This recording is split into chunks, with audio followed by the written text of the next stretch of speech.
La historia de Esporo no es un mito griego ni un rumor perdido entre los ecos del imperio. Es un episodio documentado con detalles, respaldado por Suetonio, Dion Casio y Tácito. No hablamos de un simple capricho imperial, sino de un adolescente arrancado de su vida para convertirse en un símbolo. Un símbolo de poder, de locura, de luto, y todo bajo las órdenes de un solo hombre, Nerón. Sí, ese Nerón que has escuchado, el que tocaba la lira mientras Roma ardía, el mismo que convertía cada capricho en ley. Esporo fue castrado y presentado ante todo un imperio como la esposa de un emperador, sin anestesia, sin voz, sin posibilidad de negarse, con toga de novia y todo el protocolo, mientras el imperio miraba, incómodo y en silencio. Para que te hagas una idea, incluso en la Roma donde los banquetes terminaban con asesinatos y esclavos morían por entretenimiento, esto generó incomodidad. Fue tan extremo que el Senado, acostumbrado a mirar a otro lado, quedó atónito. Nadie sabía de dónde venía Esporo. Si era de familia noble o si lo recogieron de las calles, las crónicas callan. Solo sabemos que su nombre empezó a aparecer en registros alrededor del año 65 después de Cristo. Era un adolescente, de rostro tan bello que parecía irreal, andrógino, frágil, un reflejo perturbador de alguien a quien Nerón había perdido. A esa edad, no elegida, Esporo fue llevado al palacio, sin saber que estaba a punto de convertirse en un símbolo trágico. Nerón no estaba bien emocionalmente en esa época. Había perdido a su esposa Popea Sabina, quien estaba embarazada. Y la forma en que murió deja en claro el temperamento del emperador. Suetonio relata que fue Nerón mismo quien le dio una patada en el vientre durante una discusión. Una muerte que Nerón jamás superó. Tras su muerte, el emperador entró en una espiral de locura melancólica. Hablaba con su retrato, le levantaba altares, le dedicaba poemas y evitaba hablar de cómo había muerto. Era un luto disfrazado de devoción, pero profundamente oscuro. En ese luto fue cuando Nerón conoció a Esporo, quedando impactado por su parecido con Popea.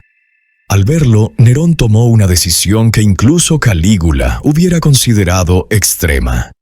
Haría de Esporo una réplica viviente de Popea. Para conseguirlo, lo mandó a castrar, sin anestesia, porque no era un tema médico, sino estético. Lo que quería era detener la pubertad de Esporo y conservar ese aspecto que le recordaba a su difunta esposa.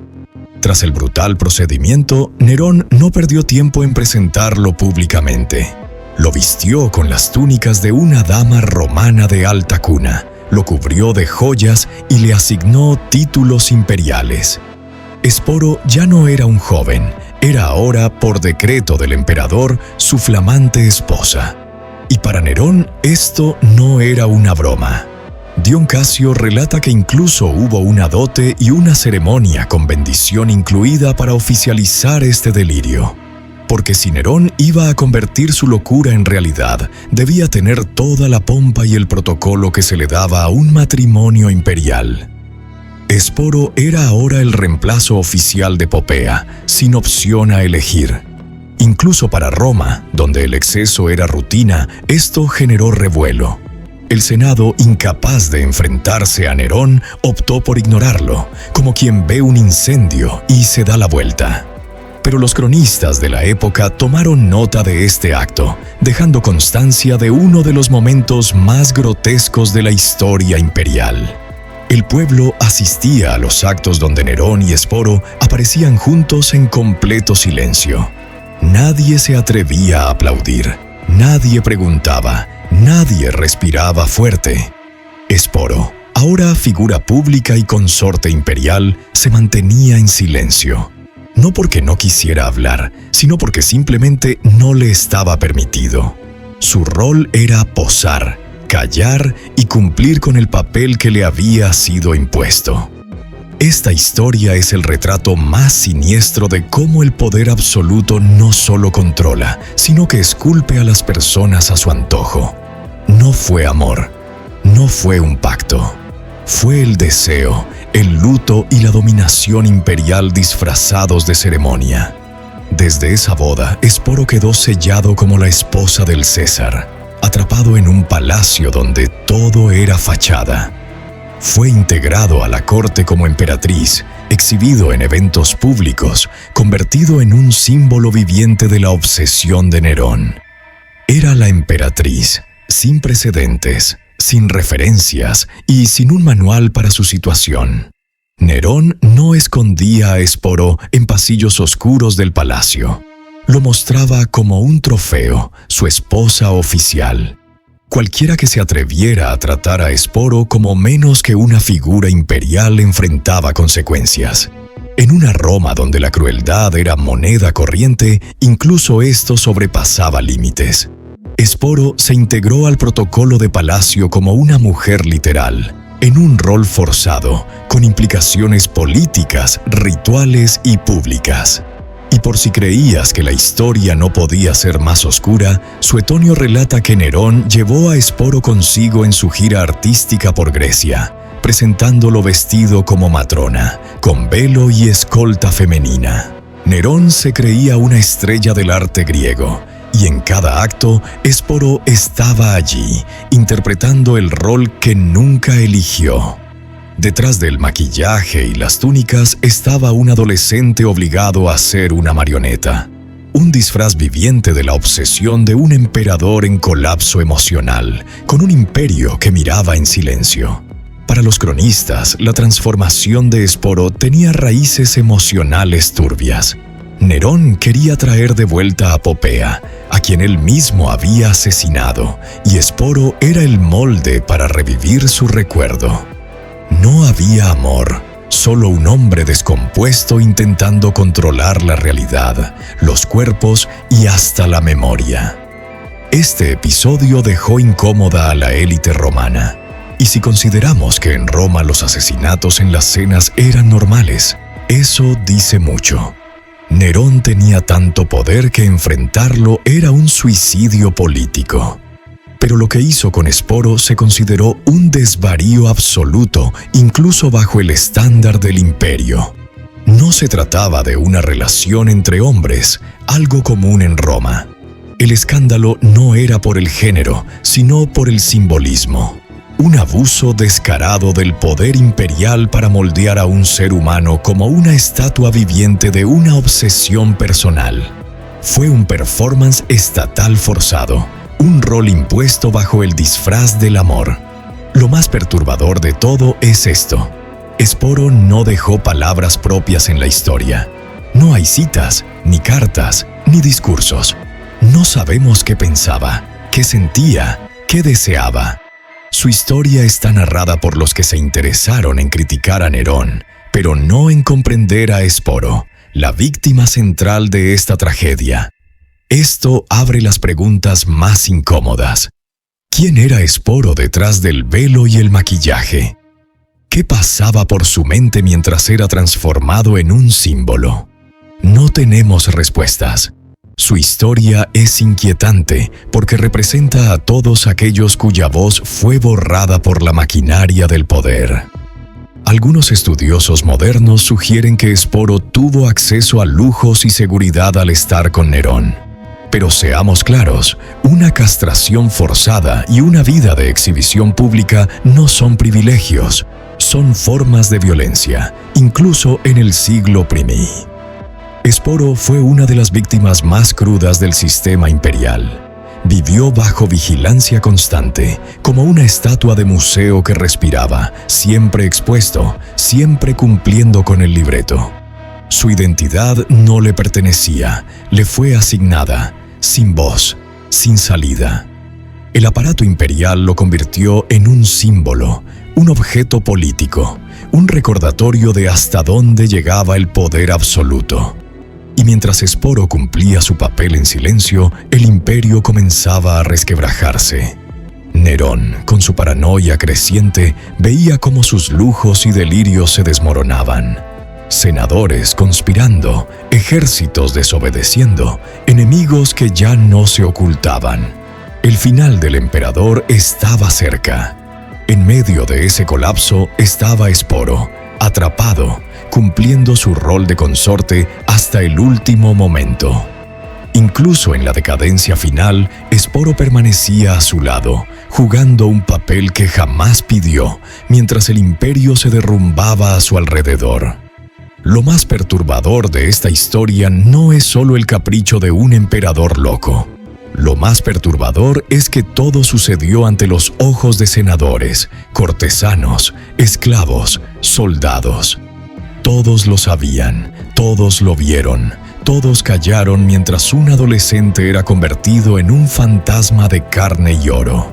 Mientras Roma seguía ardiendo de rumores, Nerón cumplía sus delirios sin resistencia.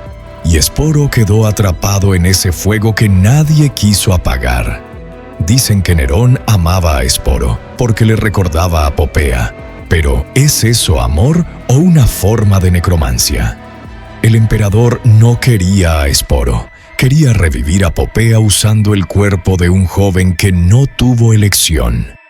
Es como si cada caricia fuera un conjuro para traer de vuelta a su esposa muerta. Como si cada mirada fuera un espejo que le devolviera la ilusión de que Popea aún respiraba. Esporo era un ataúd andante para la memoria de Nerón. Para la Roma que se creía invencible, esta historia era solo un chisme morboso para comentar entre copas. Para los cronistas era un detalle colorido en la caída de un tirano. Pero para Esporo fue la condena de no ser dueño de sí mismo, de no tener un mañana propio. No hubo escape, no hubo esperanza de libertad, no hubo un plan de huida. Solo un rol impuesto por un monstruo con corona. Imaginen despertar cada día sabiendo que tu cuerpo ya no te pertenece, que cada paso que das es observado, comentado, usado como decoración para las fiestas del emperador, que cada sonrisa es forzada porque si no sonríes, el monstruo se enoja, que cada vestido que te ponen es una cadena disfrazada de seda, que cada joya en tu cuello pesa como una soga. Y la Roma que se decía civilizada, culta, refinada, aceptaba esto mientras aplaudía las obras de teatro de Nerón.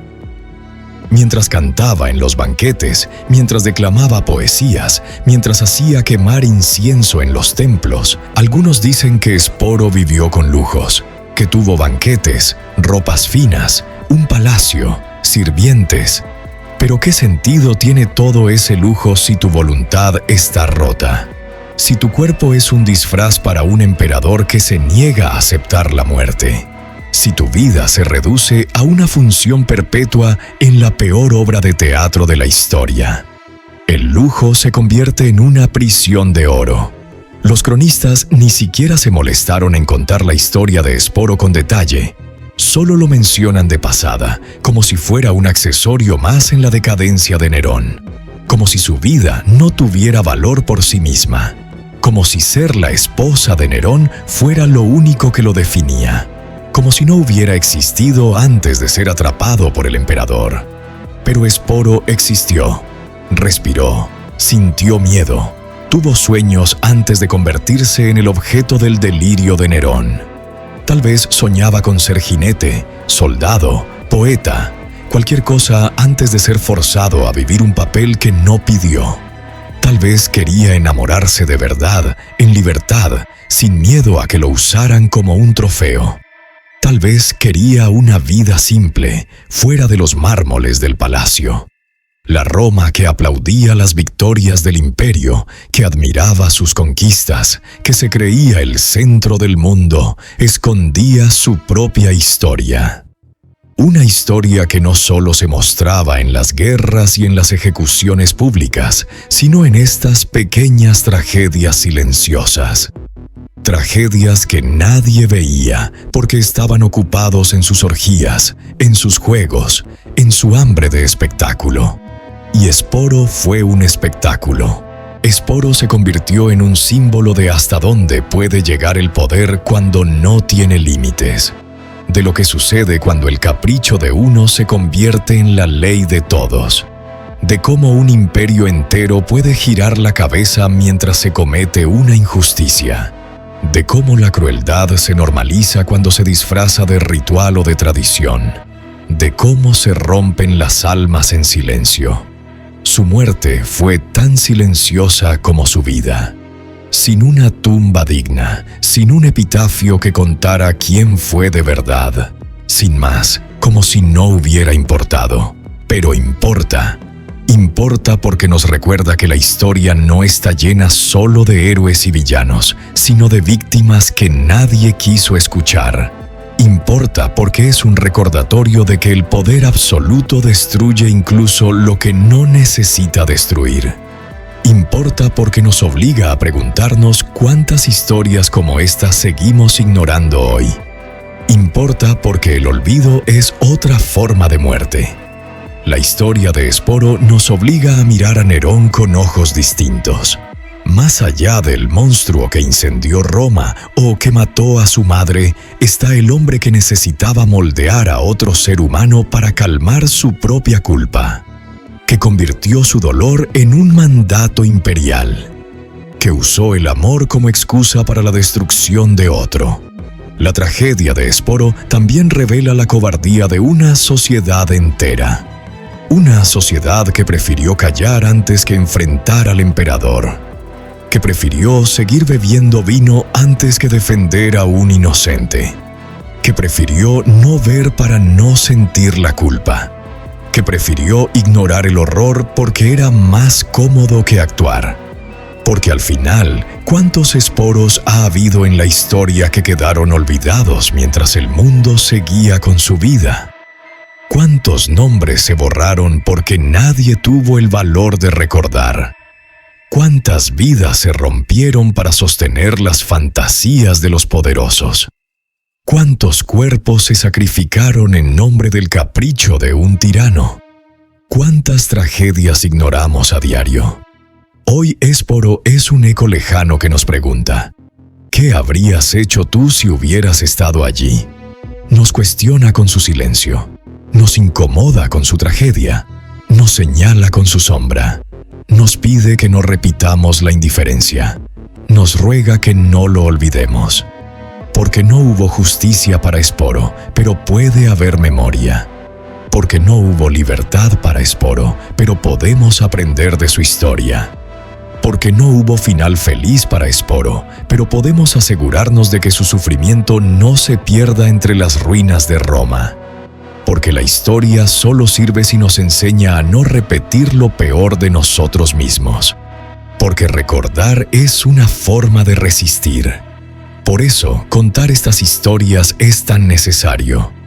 Porque descubren la historia real, sin el romanticismo de las películas ni la gloria de los libros de propaganda. Porque nos recuerdan que la historia está llena de víctimas, no solo de emperadores y batallas. Porque nos obligan a mirar nuestras propias sombras, porque nos muestran que la humanidad se pone a prueba cuando el poder se convierte en capricho. Hoy Esporo nos habla desde las cenizas del imperio que lo destruyó. Nos habla sin palabras, pero con la fuerza de su tragedia. Nos dice que el poder absoluto siempre tiene un precio. Nos dice que el espectáculo de la crueldad siempre deja cicatrices. Nos dice que el silencio es complicidad. No dejemos que Esporo sea solo un pie de página en la historia. No dejemos que sea olvidado como quisieron los que lo destruyeron. Recordemos que detrás de cada historia hay un ser humano que sufrió. Un ser humano que merece ser recordado con dignidad. Si llegaste hasta aquí, significa que eres de los que no tienen miedo de mirar la historia de frente. De los que quieren entender la historia como realmente fue, sin adornos ni mentiras. De los que saben que conocer el pasado es una forma de cambiar el presente. ¿Crees que Esporo fue simplemente una víctima del poder absoluto? ¿O hay algo más profundo en su historia que habla del alma rota de la Roma imperial? Déjanos tu opinión en los comentarios y si te interesa este tipo de contenido histórico, suscríbete al canal y activa las notificaciones, porque esto recién empieza. Tenemos muchas más historias que necesitas conocer.